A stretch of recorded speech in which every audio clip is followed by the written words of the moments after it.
কাতারের সাথে 10 চুক্তি সমঝোতা স্মারক সই, বিনিয়োগ ও উন্নয়নে অংশীদারিত্ব বাড়ানোর অঙ্গীকার। দীর্ঘায়িত হতে পারে তাপপ্রবাহ, বলছে আবহাওয়া অফিস। হিটস্ট্রোকে 2 জেলায় 4 মৃত্যু। যৌথ অভিযানে পার্বত্য 3 উপজেলায় নির্বাচন স্থগিত, চতুর্থ দফার তফসিল ঘোষণা। নির্বাচিত সরকার হঠাতে দেশি বিদেশি ষড়যন্ত্র চলছে, বললেন ওবায়দুল কাদের। প্রতিরোধের আহ্বান। সনদ জালিয়াত চক্রের সন্ধানে মাঠে গোয়েন্দারা, কারিগরি বোর্ডের সাবেক চেয়ারম্যানকে জিজ্ঞাসাবাদ।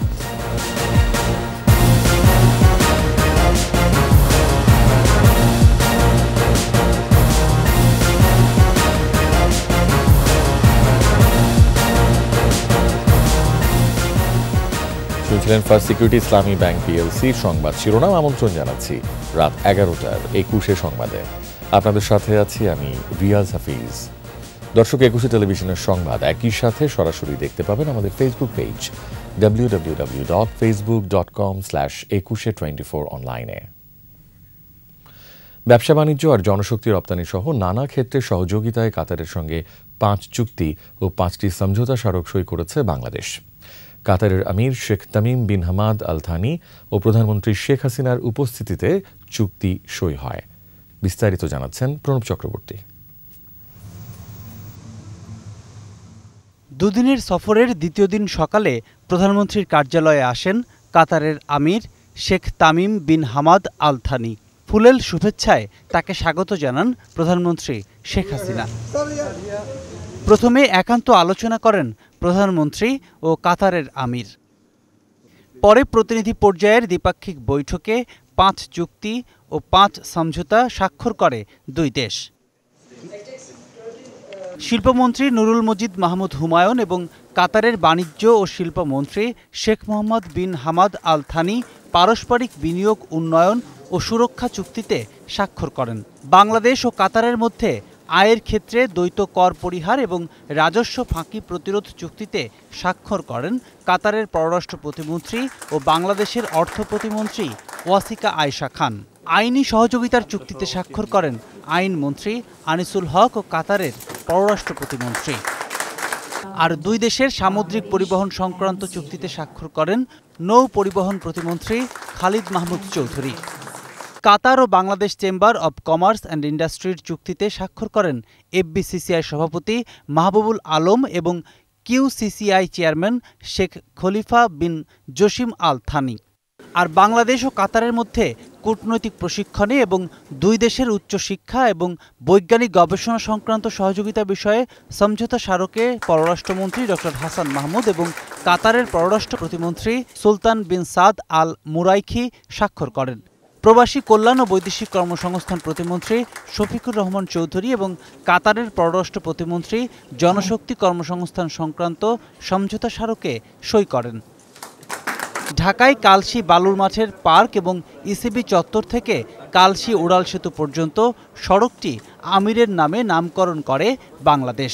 ভিডিও কনফারেন্সে এর উদ্বোধন করা হয়। দুপুরে রাষ্ট্রপতি মোহাম্মদ শাহাবুদ্দিনের আমন্ত্রণে বঙ্গভবনে মধ্যাহ্নভোজে অংশ নেন কাতারের আমির ও তার সফর সঙ্গীরা। এ সময় বাংলাদেশের বিশেষ অর্থনৈতিক অঞ্চলে বিনিয়োগের আহ্বান জানান রাষ্ট্রপতি। আশা করেন দুই দেশের দ্বিপাক্ষিক সম্পর্ক আরও উন্নত হবে। প্রণব চক্রবর্তী, 21 টেলিভিশন, ঢাকা।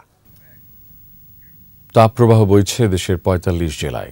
আবহাওয়া অফিস বলছে হিট অ্যালার্ট আরও দীর্ঘায়িত হতে পারে। আগামী 72 ঘন্টায় রাজশাহী, পাবনা, খুলনায় তীব্র হতে পারে তাপপ্রবাহ। তবে সিলেট ও চট্টগ্রাম বিভাগের বেশ কিছু জায়গায় হালকা কিংবা মাঝারি ধরনের বৃষ্টির সম্ভাবনা রয়েছে।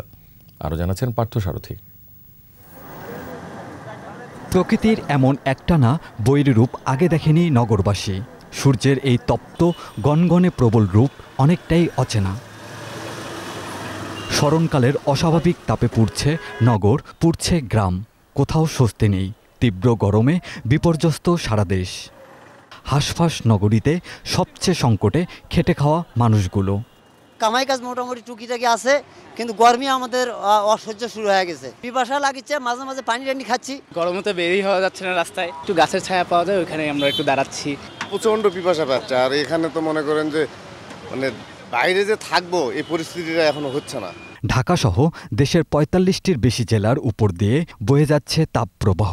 আবহাওয়া অধিদপ্তর বলছে এপ্রিল মাস জুড়েই তাপপ্রবাহ অব্যাহত থাকবে। দীর্ঘায়িত হতে পারে হিট ওয়েভ অ্যালার্ট। ৭২ ঘন্টা পর পরিস্থিতি বিবেচনা এটা আবার বৃদ্ধি পেতে পারে। এই হিট অ্যালার্টটা আরও নতুনভাবে আরও ৭২ ঘন্টার জন্য ইস্যু করা হতে পারে। বৃষ্টিপাত হওয়া ছাড়া কিন্তু তাপপ্রবাহ পরিত্রাণের কোনো নেই, এবং বৃষ্টিপাত শুধু সামান্য বৃষ্টি বা ক্ষণস্থায়ী বৃষ্টি হলে হবে না, এটা তীব্র কালবৈশাখী ঝড় হতে হবে। রাজশাহী, পাবনা জেলাসহ খুলনা বিভাগে চলমান তীব্র তাপপ্রবাহ অব্যাহত থাকবে। আগামী ৭২ ঘন্টায় তা তীব্র রূপও নিতে পারে। তবে বৃষ্টির সম্ভাবনা রয়েছে সিলেট, চট্টগ্রাম অঞ্চলে। পার্থসারথী, ২১শে টেলিভিশন, ঢাকা। এদিকে হিট স্ট্রোকের নাটোর ও সিরাজগঞ্জে ৪ জনের মৃত্যু হয়েছে। হাসপাতালে চাপ বেড়েছে গরমজনিত রোগীর। নষ্ট হচ্ছে ফসল, দুশ্চিন্তায় কৃষক খামারিরা। প্রতিনিধিদের সহায়তায় আরও জানাচ্ছেন খুরশিদ আলম মুকুল। দিনের আলো ফুটতেই রাজশাহীতে সূর্যের এমন প্রখর রূপ। গরম প্রশমনের নানা চেষ্টা খেটে খাওয়া মানুষের। নগরবাসীকে তাপপ্রবাহ সম্পর্কে সচেতন করতে চলছে মাইকিং। ৬ দিন ধরে সর্বোচ্চ তাপমাত্রায় পড়ছে চুয়াডাঙ্গা। তীব্র গরমে কাজ না মেলায় কষ্টে আছেন দিনমজুরেরা। সদর হাসপাতালের শিশু ওয়ার্ডে রোগীর চাপে চিকিৎসা নিতে হচ্ছে বারান্দায়ও। দুদিন ধরে রংপুরের তাপমাত্রা ৩৮ ডিগ্রিতে থাকছে। তাপমাত্রা আরও বাড়ার পূর্বাভাস দিয়েছে আবহাওয়া অফিস। প্রয়োজন ছাড়া ঘরের বাইরে বের হচ্ছেন না সাধারণ মানুষ।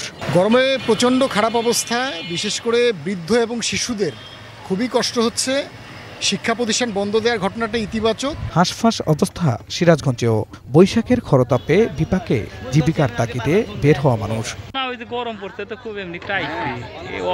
রাজবাড়ীতে টানা গরমে অতিষ্ঠ জনজীবন। কাজ না পেয়ে অলস সময় কাটাচ্ছেন খেটে খাওয়া মানুষ।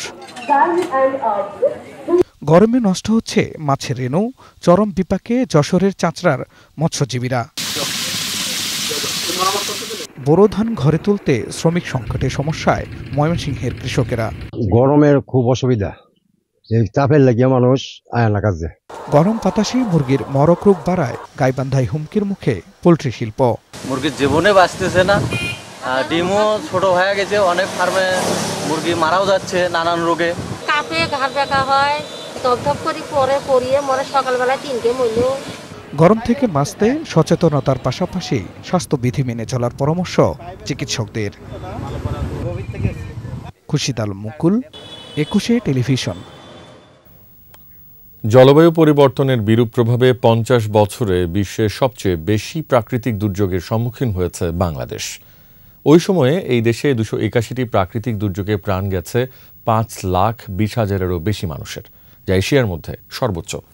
বিশ্ব আবহাওয়া সংস্থার প্রতিবেদন বলছে, বিশ্বব্যাপী গড় উষ্ণতার চেয়ে দ্রুত উষ্ণ হচ্ছে এশিয়ার দেশগুলো। ২০২৩ সালে বিশ্বে জলবায়ু পরিবর্তন সংক্রান্ত ক্ষয়ক্ষতি সবচেয়ে বেশি হয়েছে এশিয়াতেই, যেখানে মানুষ হতাহত ও অর্থনৈতিক ক্ষতির বেশিরভাগই হয়েছে বন্যা ও ঝড়ের কারণে। এছাড়া গেল বছর বাংলাদেশ, ভারতসহ এশিয়ার অনেক দেশ রেকর্ড উষ্ণতম বছর পার করেছে বলেও উল্লেখ করে জাতিসংঘের সংস্থাতে।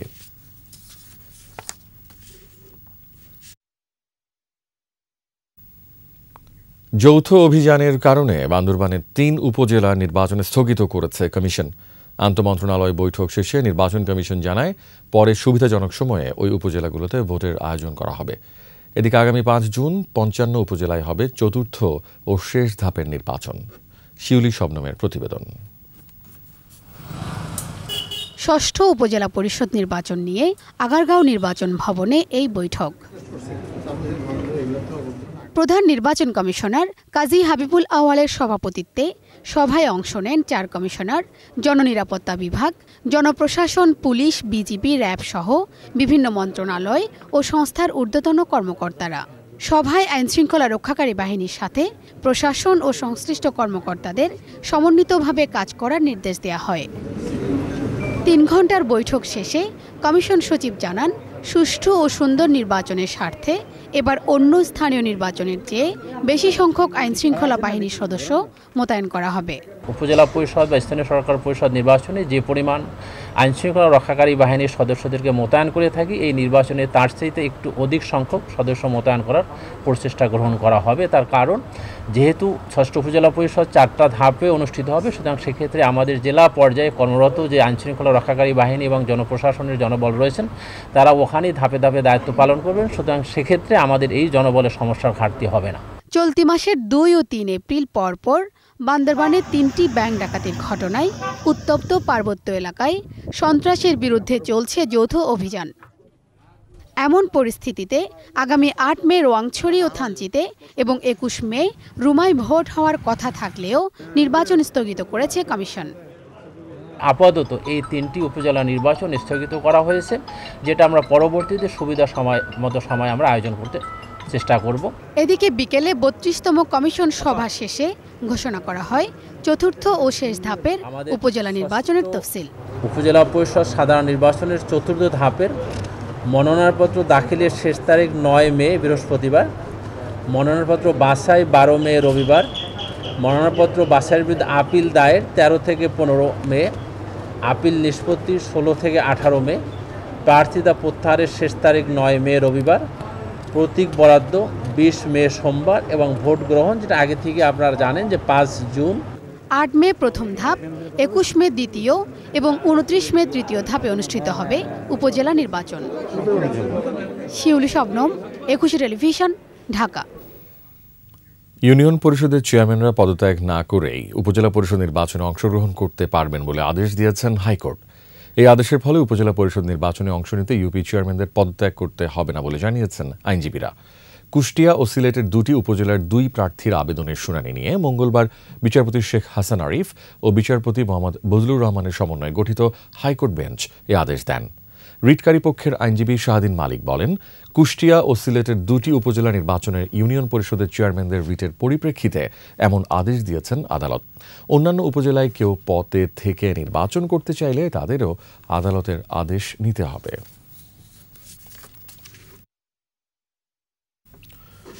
আসন্ন উপজেলা পরিষদ নির্বাচনের ভোটের মাধ্যমে সাংবিধানিক অধিকার প্রয়োগের আহ্বান জানিয়েছে আওয়ামী লীগ।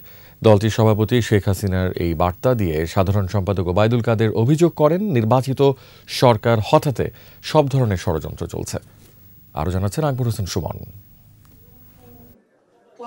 বঙ্গবন্ধু এভিনিউয়ে আওয়ামী লীগের কেন্দ্রীয় কার্যালয়ে প্রচার ও প্রকাশনা উপকমিটির যৌথ সভা। এতে উপজেলা পরিষদ নির্বাচন নিয়ে নির্দেশনা দেন সাধারণ সম্পাদক ওবায়দুল কাদের। বাংলাদেশ আওয়ামী লীগ বিশ্বাস করে জনগণই সকল ক্ষমতার উৎস।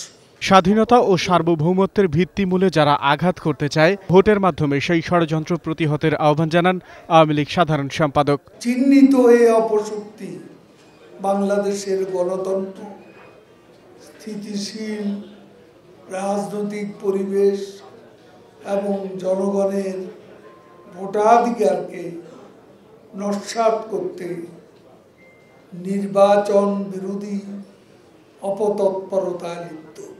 ভোটের মাধ্যমে সাংবিধানিক অধিকার প্রয়োগে দলপ্রধান শেখ হাসিনার বার্তাও তুলে ধরেন তিনি।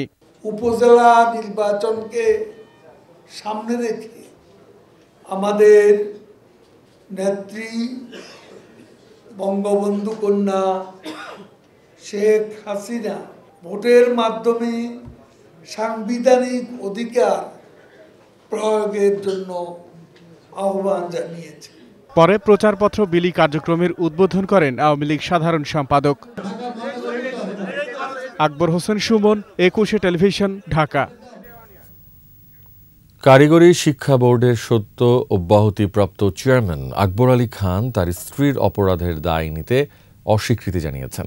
স্ত্রী অপরাধ করলে তাকে শাস্তি পেতে হবে, তবে সনদ বিক্রির বিষয়ে ব্যক্তিগতভাবে তিনি জানতেন না বলে জানান আকবর আলী খান। তবে গোয়েন্দা পুলিশ বলছে, দায়িত্বশীল জায়গা থেকে তিনি দায় এড়াতে পারেন না। বিস্তারিত আহমদ বাবুর প্রতিবেদনে।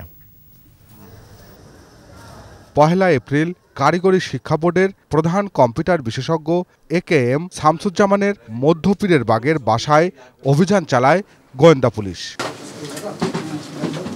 এ সময় বিপুল পরিমাণ সনদ সহ গ্রেপ্তার করা হয় শামসুজ্জামান ও তার সহযোগীকে।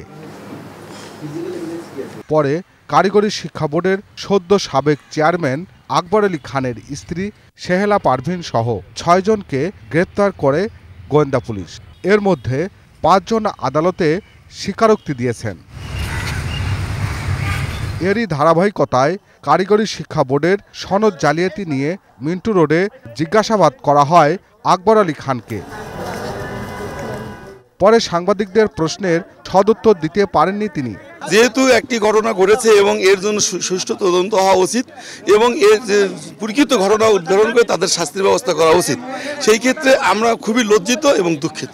আপনি তার স্বামী, আপনার স্ত্রী এখন কারাগারে, মানে বিষয়টা কেমন, কেন, কি জন্য মানে গ্রেফতার করা হয়েছে, তার সংশ্লিষ্টতা নিয়ে আপনার কি মতামত? আমি আমার মতামত আমি জানি না, তাই ভুল করছি কিনা আমি জানি না। এমন গোয়েন্দা সংস্থা কি তথ্য পেয়েছে আমি জানি। অবশ্যই যেহেতু আমি বোর্ডের প্রধান, সেই হিসেবে আমার দায় আমি এড়াতে পারি না। তবে গোয়েন্দা পুলিশ বলছে দায় এড়ানোর সুযোগ নেই চেয়ারম্যানের, তাকে অধিকতর জিজ্ঞাসাবাদ করা হবে। একজন চেয়ারম্যান কোনোভাবেই এই দায় এড়ানোর কোনো সুযোগ নেই। তাকে আমরা 1-2 দিনের সময়ও দিব, সে তার সঠিক ব্যাখ্যা আমাদের কাছে হাজির করবেন। ব্যাখ্যা যদি সে সঠিক ব্যাখ্যা হাজির করতে না পারেন, আর এই ঘটনার সার্টিফিকেট জালের ঘটনা, তার যদি কোনো অনৈতিক কোনো ঘটনা আমরা সুনির্দিষ্ট প্রমাণ পাই, তার বিরুদ্ধে আমরা আইনগত ব্যবস্থা গ্রহণ করব। আমাদের নজরদারিতে থাকবে। এ ঘটনার সঙ্গে জড়িত কাউকে ছাড় দেওয়া হবে না বলেও জানিয়েছে গোয়েন্দা পুলিশ। যারা এই ঘটনার সাথে জড়িত তাদের প্রত্যেককে আমরা আইনের আওতায় নিয়ে আসব। এই বিষয়ে কাউকে আমরা ছাড় দিব না। আহমদ বাবু, 21 টেলিভিশন, ঢাকা। নিচ্ছি সংবাদ বিরতি। যখন ফিরছি তখন অন্যান্য খবরের সঙ্গে আরও থাকবে। বাজেটে মূল্যস্ফীতি নিয়ন্ত্রণ ও রপ্তানি আয় বৃদ্ধির লক্ষ্য, মানব সম্পদ উন্নয়নে নজর। অপরিকল্পিত নগরায়ন আর এডিস নিয়ন্ত্রণে ব্যর্থতা, ডেঙ্গু পরিস্থিতি ভয়াবহ হওয়ার আশঙ্কা।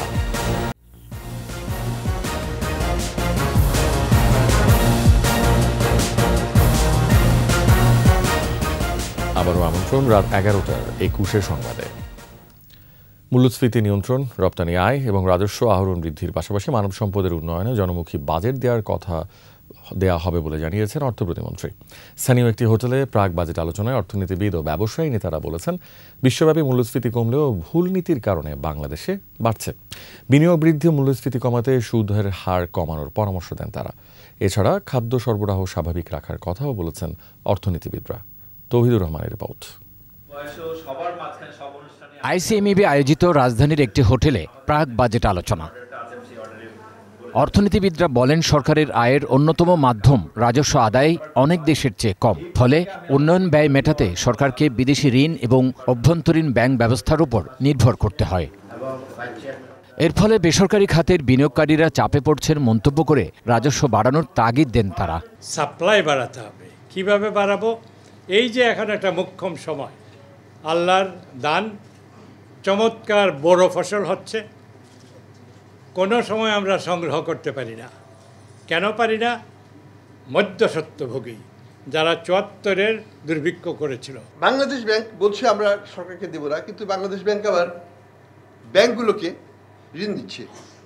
সেই জিনিসটা হয়েই গেল, সার্কুলারিটি ইজ কমপ্লিট। অর্থাৎ আমি সরকারকে দেব না, কিন্তু সরকারকে দেওয়ার জন্য আমি ব্যাংককে লিকুইডিটি সাপোর্ট দেবো, এবং সেটা তাহলে তো ইন্টারেস্ট কন্ট্রোল হবে না। মূল্যস্ফীতি নিয়ন্ত্রণে সুদহার বাড়াচ্ছে কেন্দ্রীয় ব্যাংক। তবে ব্যবসায়ী নেতারা বলছেন, বিনিয়োগ ও কর্মসংস্থানের জন্য সুদের হার কমানো দরকার। রাজস্ব বোর্ডের কাঠামোগত সংস্কারের তাগিদও দেন তারা।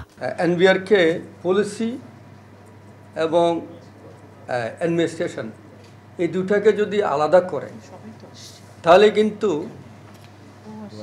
ব্যবসায়ীরা বা যারা ট্যাক্স দেয় তাদের জন্য ভালো। পৃথিবীর 162টা দেশের মধ্যে জিডিপি এবং শিক্ষায় ব্যয়ের অনুপাতে আমাদের অবস্থান হচ্ছে 155তম। বিনিয়োগের জন্য পুঁজিবাজার থেকে অর্থ সংগ্রহের পরামর্শ অর্থ প্রতিমন্ত্রীর। জানালেন, বাজেট হবে গণমুখী। প্রাইভেট সেক্টর ক্যাপিটাল মার্কেট থেকে টাকা নেয় না কেন? আমরা ক্যাপিটাল মার্কেট নিয়ে আরও আলাপ করতে হবে।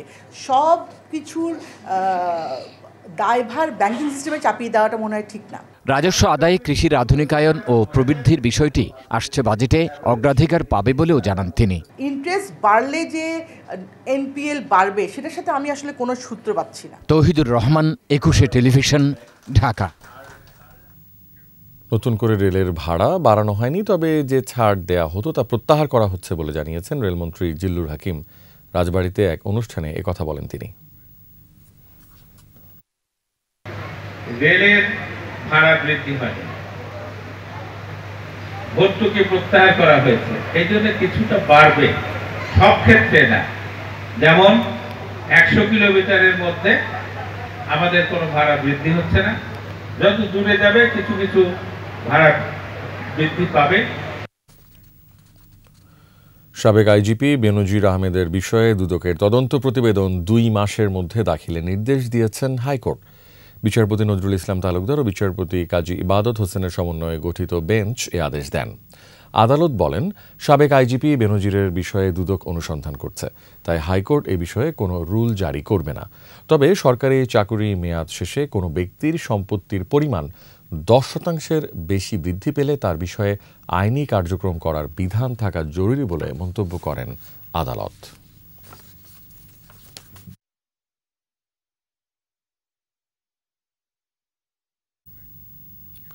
প্রচণ্ড তাপপ্রবাহে ডিএমপি এলাকার ট্রাফিক পুলিশ সদস্যদের খাবার পানি, স্যালাইন, গ্লুকোজ ও লেবু শরবত সরবরাহ করা হচ্ছে বলে জানিয়েছেন ডিএমপি কমিশনার। এছাড়া 50টি থানা এলাকায় পথচারীদের বিশুদ্ধ খাবার পানীয় দেওয়া হচ্ছে বলে জানান তিনি। ট্রাফিক পুলিশদের খাবার পানি, স্যালাইন, গ্লুকোজ, লেবুর শরবত আরও যা কিছু প্রয়োজন হয় সেগুলো দেওয়ার ব্যবস্থা করেছেন। পাশাপাশি বিভিন্ন জনবহুল স্থানগুলোতে যারা নিজেরা রাস্তাঘাটে পানি খাওয়ার ব্যবস্থা করতে পারে না, অর্থাৎ কিনে খেতে পারে না, তাদের জন্য আমাদের পুলিশের পক্ষ থেকে পানি খাওয়ার ব্যবস্থা করা হয়েছে। তীব্র তাপদাহে দেশের বিভিন্ন এলাকায় ভূগর্ভস্থ পানির স্তর নিচে নেমে যাচ্ছে। গ্রীষ্ম মৌসুমের শুরু থেকে অধিকাংশ পাম্প ও নলকূপে পানি উঠছে না। দুর্ভোগে এসব অঞ্চলের মানুষ। তাপদাহের প্রভাব পড়ছে পরিবেশ, কৃষকের ক্ষেতসহ সর্বত্রই। প্রতিনিধিদের সহায়তায় রত্না জামানের রিপোর্ট। গত কয়েক বছর ধরেই ভূগর্ভস্থ পানির স্তর নামছে। তবে এবছর গ্রীষ্ম মৌসুম শুরু হওয়ার আগে ফেব্রুয়ারি মাসের শুরু থেকেই পানির স্তর নামতে শুরু করে, যা চলতি মাসের মাঝামাঝি সময়ে এসে আরও বেড়েছে। যশোর পৌরসভা এলাকায় পানির স্তর 20 ফুটের নিচে নামলে হস্তচালিত নলকূপ থেকে পানি ওঠে না। যদি তা 22 থেকে 23 ফুটের নিচে নেমে যায় তাহলে বাসাবাড়িতে মোটর দিয়ে পানি তোলাও অসম্ভব হয়ে পড়ে। পানি উঠছে না পৌর এলাকার কোনো টিউবওয়েলে। একটা প্রজেক্ট করে পাবলিক হেলথ হেড অফিসে আমরা চেষ্টা করছি এই উৎপাদন নলকূপগুলো নতুনভাবে করতে পারলে আমাদের পানির সাইডটা মোটামুটি মিটবে। এই মুহূর্তে বিএডিসি সেচ বিভাগের দেওয়া তথ্যে সেচ পাম্প এলাকায় পানির লেভেল 8.50 মিটার, আর 1 থেকে 2 মিটার নিচে নেমে গেলে এসব সেচ যন্ত্রে পানি ওঠা দুষ্কর হয়ে পড়বে বলে অভিমত বিশেষজ্ঞদের। এখানে এক সময় যত ভূপৃষ্ঠস্থ জলাধার ছিল, পানির উৎস ছিল বা প্রাকৃতিক জলাধার ছিল, এগুলো ভরাট করে ব্যক্তিগত উদ্যোগে বা কৃষির আওতায় এনে বা নগরায়নের আওতায় এনে এগুলোকে ধ্বংস করে ফেলা হয়েছে বা অত্যন্ত সংকুচিত বা হ্রাস করা হয়েছে। ফলে পানি সঞ্চয়ের জায়গা এবং ভূপৃষ্ঠস্থ পানি পাওয়ার এবং ব্যবহারের জায়গাগুলো এখানে কমে গেছে। জনস্বাস্থ্য প্রকৌশল অধিদপ্তরের তথ্য মতে এই মুহূর্তে জেলার 8 উপজেলাতেই পানির স্তর নেমে গেছে 35 থেকে 38 ফুট, যে কারণে অধিকাংশ টিউবওয়েলে পানি উঠছে না। কি ধরনের টিউবওয়েল স্থাপন করবে এই ব্যাপারে আমাদের কাছে পরামর্শ চাই। আমরা সাবমার্সিবল পাম্পযুক্ত টিউবওয়েল স্থাপনেরই পরামর্শ দিচ্ছি, যাতে এই ওয়াটার টেবিলটা আমার যদি 37 ফুট বা পর্যন্ত নেমে যায়, আমার যেন পানি সরবরাহ ব্যবস্থাটা সচল থাকে। তাপদাহে পানি শূন্য হয়ে পড়েছে কুষ্টিয়ার গড়াই। তার উপর জিকে সেচ প্রকল্পের পাম্প মেশিন নষ্ট থাকায় প্রকল্পের খালগুলো পানি শূন্য। পানির স্তর নিচে নামায় কুষ্টিয়া শহরের 21টি ওয়ার্ডের বেশিরভাগ নলকূপেই পানি উঠছে না। এতে গড়াই পাড়ের বাসিন্দারা বেশি বেকায়দায়। প্রতিটা বাড়িতেই পানির অভাব। না, বাসা বাড়িতে আমরা পাচ্ছি না, আমাদের টিউবওয়েল থেকেই নিতে হয়। তাপদাহ তীব্র হওয়ায় এতে প্রভাব পড়ছে কৃষকের ক্ষেত ও পোল্ট্রি খামারেও। ভুট্টা, ধান, আখ থেকে শুরু করে সবজি ক্ষেত মরে যাচ্ছে। 3টা ফসলে একদম মরে শেষ হয়ে যাচ্ছে। এই যে ধান চিটা হয়ে যাচ্ছে।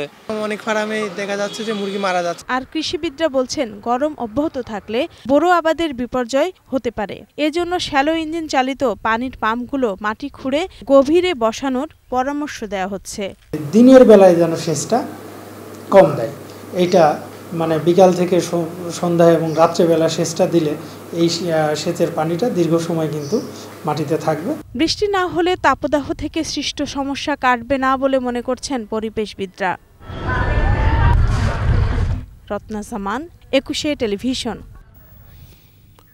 বিগত বছরগুলোর তুলনায় এবারে ডেঙ্গু পরিস্থিতি বেশি ভয়াবহ হতে পারে বলে আশঙ্কা বিশেষজ্ঞদের। আগাম বৃষ্টি, অপরিকল্পিত নগরায়ন, মশক নিয়ন্ত্রণে সিটি কর্পোরেশনের ব্যর্থতা ও স্বাস্থ্য খাতে দুরবস্থাকে দায়ী করছেন তারা। মাহমুদ হাসানের প্রতিবেদন। বাংলাদেশে সর্বপ্রথম ডেঙ্গুর সংক্রমণ ঘটে 1960 সালে, আর 2000 সালের জুন মাসে সর্বপ্রথম মহামারী আকার ধারণ করে। অতীতে সব রেকর্ড ভেঙে সর্বোচ্চ আক্রান্ত ও মৃত্যুর রেকর্ড হয় 2023 সালে। 6 দশক পেরিয়ে গেলেও এই মহামারী নিয়ন্ত্রণে রাখতে বরাবরই ব্যর্থ দায়িত্বশীলরা। মৃত্যুর মিছিল ক্রমে দীর্ঘায়িত হলেও কার্যকর কোনো পদক্ষেপ নেই। সময়ের আগে বৃষ্টিপাত এই বছর ডেঙ্গুর ঝুঁকি বৃদ্ধি করেছে কয়েক গুণ। আগাম ব্যবস্থা নিলেও শঙ্কায় দক্ষিণ সিটি কর্পোরেশন। জলবায়ু প্রভাবের কারণে ডেঙ্গুর রোগ তো সারা বছরই পাওয়া যাচ্ছে, সুতরাং শঙ্কা তো আছেই, কারণ এটা তো একটা ভাইরাস। এটা আগে অন্য মৌসুমের ছিল না, শুধু বর্ষা মৌসুমের ছিল। তো সুতরাং আমরা সেভাবে আমাদের কার্যক্রমটা নিতে পারতাম। এখন যেহেতু বছরব্যাপী এটা বিস্তৃত, সুতরাং ভাইরাসটা তো রয়ে যাচ্ছে, সুতরাং এটা তো ছড়িয়ে ছড়িয়ে ছড়িয়ে একসময় তুঙ্গে যাবে। তো এর জন্য সংখ্যাটা অবশ্যই বেশি। এর জন্য আমাদের কার্যপরিধিও আমরা কর্মপরিকল্পনা আমরা বৃদ্ধি করেছি। আর ডেঙ্গু মোকাবেলায় সচেতনতা বৃদ্ধি করা সহ চিরুনি অভিযানের প্রস্তুতি নিয়েছে ঢাকা উত্তর সিটি কর্পোরেশন। এদিকে পার্শ্ববর্তী দেশ সহ বিশ্বের যেসব দেশ ডেঙ্গু মোকাবেলায় সফল হয়েছে তাদের অনুকরণ করার পরামর্শ দিয়েছেন বিশেষজ্ঞরা। পৃথিবীর অর্ধেক মানুষ এখন ডেঙ্গু ঝুঁকিতে রয়েছে, সেজন্য পৃথিবীর বিভিন্ন দেশ ডেঙ্গু নিয়ন্ত্রণে তাদের কর্মপরিকল্পনা এবং কি করা যায় সেটি তারা তৈরি করছে। বাংলাদেশেরও এরকম কর্মকৌশল তৈরি করা দরকার। বাংলাদেশ কিভাবে ডেঙ্গুকে মোকাবেলা করবে, বিভিন্ন দেশের অভিজ্ঞতাকে কাজে লাগিয়ে তারা সেটি করতে পারে। যে পদ্ধতিতে সিটি কর্পোরেশন মশা নিয়ন্ত্রণের চেষ্টা করছে তাতে আদৌ সফলতা মিলবে কিনা এমন প্রশ্ন বিশেষজ্ঞদের। মাহমুদ হাসান, 21 টেলিভিশন, ঢাকা। আরও একটি সংবাদ বিরতি, যখন ফিরছি তখন থাকছে। নাটোরের সেই অপহৃত দেলোয়ার বিনা প্রতিদ্বন্দ্বিতায় সিংড়ার উপজেলার চেয়ারম্যান।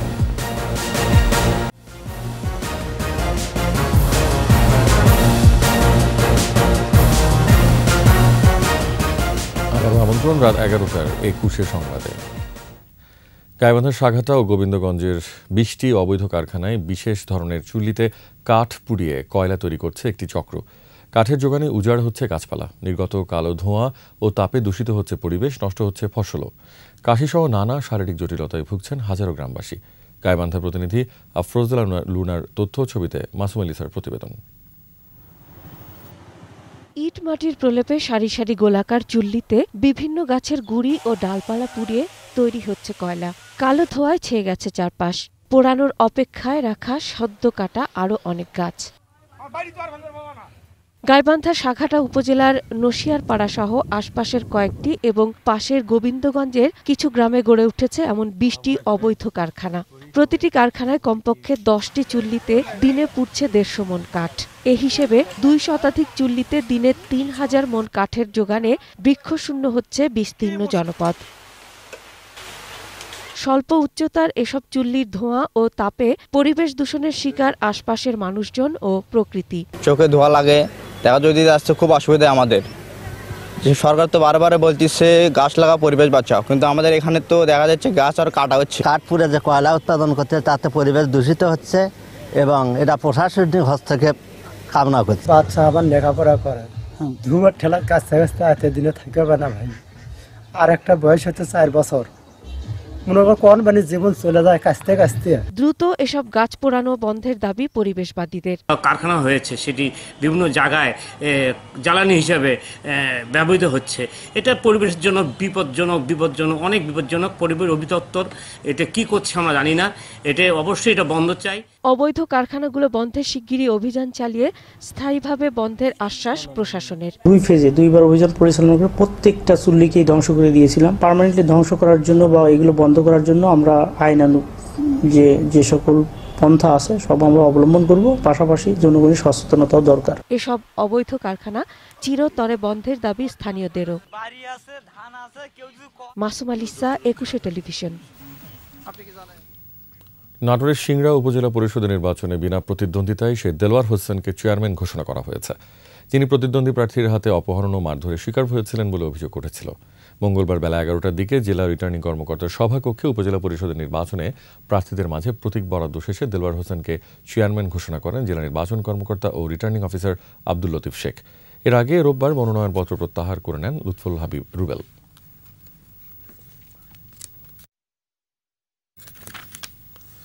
যুক্তরাষ্ট্রের ক্যালিফোর্নিয়া অঙ্গরাজ্য থেকে আসা পার্সেল থেকে প্রায় কোটি টাকা মূল্যের টেট্রাহাইড্রো ক্যানাবিনলযুক্ত মাদকসহ 3 জনকে গ্রেফতার করা হয়েছে।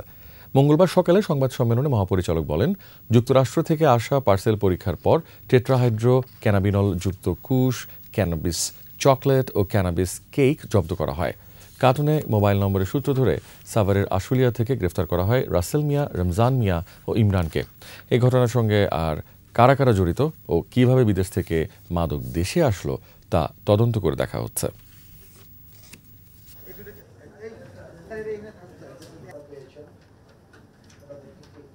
প্রথম একটা মেসেজ আমরা ডাক বিভাগের পক্ষ থেকেই পাই, এমন একটি সন্দেহ করার মতো পার্সেল এসেছিল। সেখান থেকে নমুনা পরীক্ষা করেই দেখা যায় যে টেট্রাহাইড্রো ক্যানাবিনল বলে পুশ, এটা আসলে গাঁজা, এবং এটা গাঁজার চেয়েও অনেক বেশি শক্তিশালী একটা নেশা দ্রব্য মাদক। ক্যানাবিস চকলেট এবং ক্যানাবিস কেক এইটা পাওয়া যায়। ফরিদপুরের মধুখালীতে 2 ভাইকে পিটিয়ে হত্যার প্রতিবাদে ফরিদপুর খুলনা মহাসড়ক 5 ঘন্টা অবরোধ করে বিক্ষোভ করেছে এলাকাবাসী। বৃহস্পতিবার পঞ্চপল্লীতে মন্দিরের আগুনের গুজব ছড়িয়ে 2 নির্মাণ শ্রমিককে পিটিয়ে হত্যা করে দুর্বৃত্তরা। এর প্রতিবাদে সকাল থেকে ঢাকা খুলনা মহাসড়কের বিভিন্ন স্থান অবরোধ করে বিক্ষোভ করে বিক্ষুব্ধরা। তাদের ছত্রভঙ্গ করতে পুলিশ টিয়ারশেল ও রাবার বুলেট ছোড়ে আহত হয় কয়েকজন। পরে মধুখালীর বিভিন্ন স্থানে আইনশৃঙ্খলা বাহিনীর অতিরিক্ত সদস্য মোতায়েন করা হয়।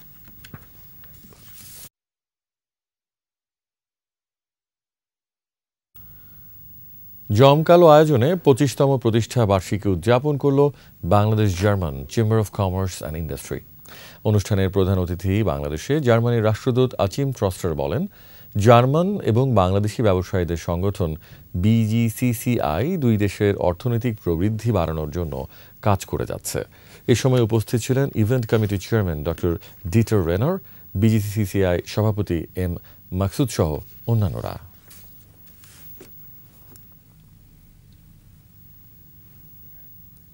জিম্বাবুয়ের বিপক্ষে টি-20 সিরিজের প্রস্তুতি ম্যাচে 17 জন ডাক পেয়েছে। চট্টগ্রামে 26 থেকে 28 এপ্রিল চলবে এই ক্যাম্প। IPL খেলায় এ দলে নেই মুস্তাফিজুর রহমান। চুরিতে থাকে আপাতত রাখা হয়নি সাকিব আল হাসানকেও। সবশেষ শ্রীলঙ্কার বিপক্ষে টি-20 দলে থাকা মোহাম্মদ নাইম, এনামুল হক বিজয় ও তাইজুল ইসলামেরও জায়গা হয়নি এই ক্যাম্পে। DPL-এ দুর্দান্ত পারফর্ম করে সুযোগ পেয়েছেন মোহাম্মদ সাইফুদ্দিন, তানভীর ইসলাম ও আফিফ হোসেন। এ মাসে ঢাকায় আসবে জিম্বাবুয়ে দল। সিরিজ শুরু 3রা মে। 5 ম্যাচ সিরিজের প্রথম 3টি চট্টগ্রামে, বাকি 2টি ম্যাচ হবে ঢাকায়।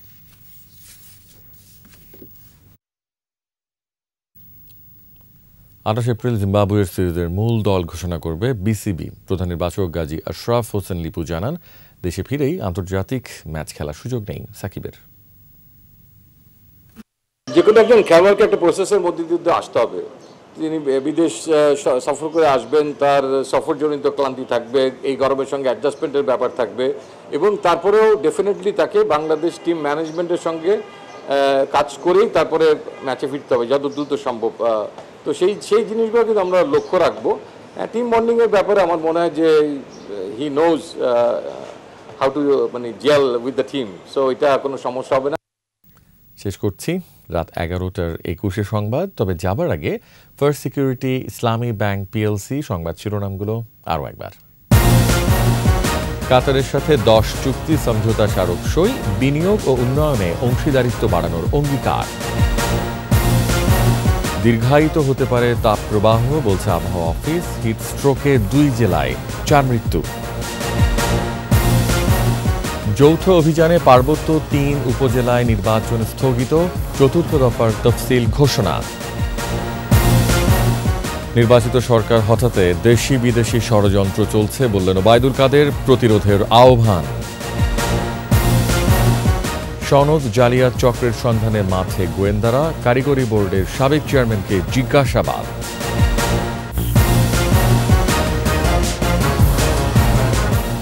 সর্বশেষ খবর জানতে ডায়াল করুন 2021 নম্বরে, ভিজিট করুন 21.tv.com ওয়েবসাইটে। এছাড়া ফেসবুকে লগ ইন করতে পারেন facebook.com/2124 অনলাইনে। আমাদের পরবর্তী সংবাদ রাত 1টায় দেখার আমন্ত্রণ রইল। শুভরাত্রি।